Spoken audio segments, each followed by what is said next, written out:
WUKY presents health news you can use. It's Dr. Greg Davis on medicine. Older individuals, the geriatric population, have special needs and can present to an emergency department with atypical symptoms of common diseases. My guest today is going to talk about a new geriatric certification for the emergency department.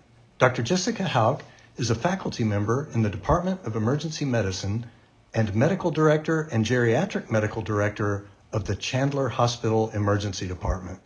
Jessica, thank you very much for talking with me. I was really intrigued recently to learn about something that I was completely unaware of, and that is geriatric certification for the emergency department. Can you tell me a little bit about that? I mean, intuitively, I instantly think it's a great idea, especially given the demographics of our country and our world. But if you wouldn't mind talking a little bit about that. Yeah, absolutely. As our baby boomers age, it's really important that we're ready for that and we are prepared to meet their needs.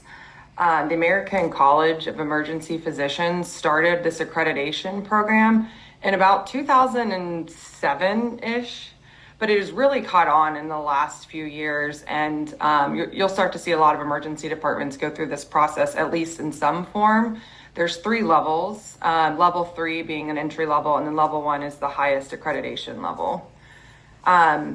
The highest accreditation level emergency departments have shown to reduce avoidable hospital admission rates, sometimes by 25%, which is huge, reduce repeat ER visits and readmission rates, improve the patient experience and family experience, prevent medication errors and complications, and really just connect them with resources in the community.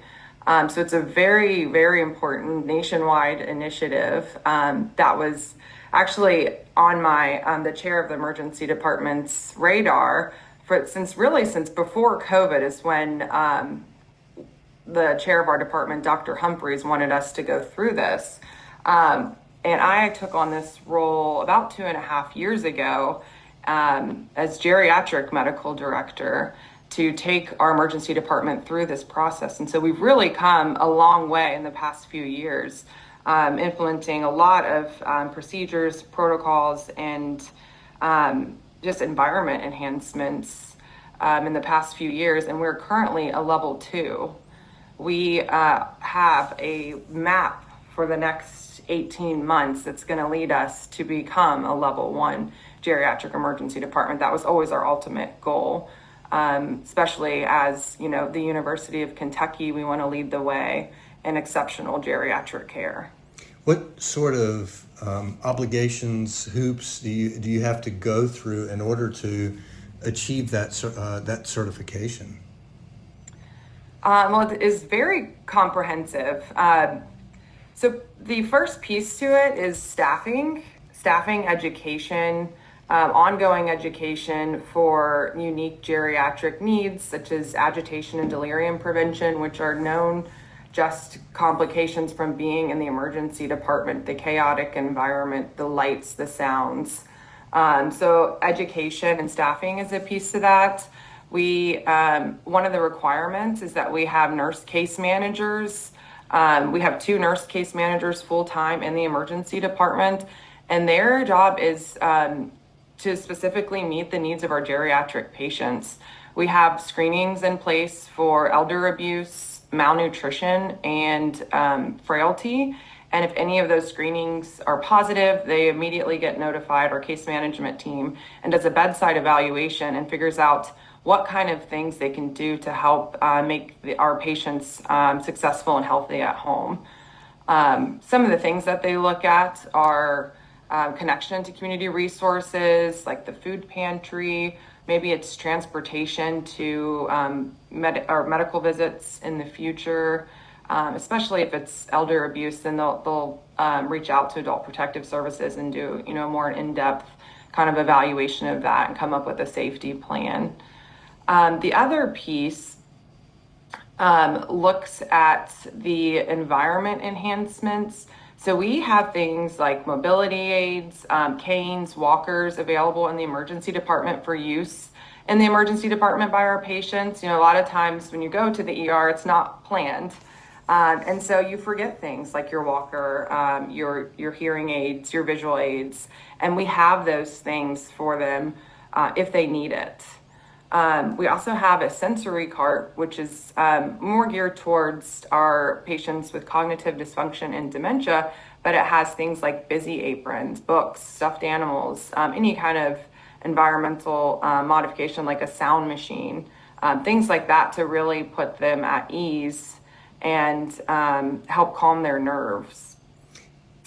The other piece to this is standardization of certain treatment pathways like agitation and delirium, training of our staff and our providers to recognize it early and understand that delirium carries a high morbidity, and knowing what to do in those cases.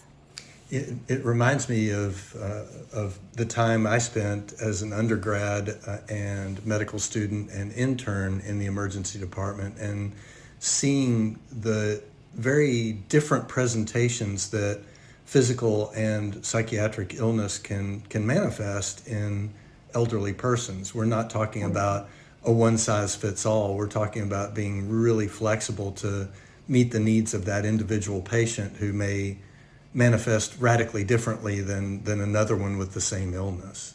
Absolutely. We know geriatric patients or older patients, they don't present the same as adults. And that's really our goal, is to just improve the awareness and of the clinicians to have a high index of suspicion for things like surgical abdomens when they have when their presentation seems pretty mild. They're more likely to have things like appendicitis or diverticulitis, and they don't present the same way as a typical adult.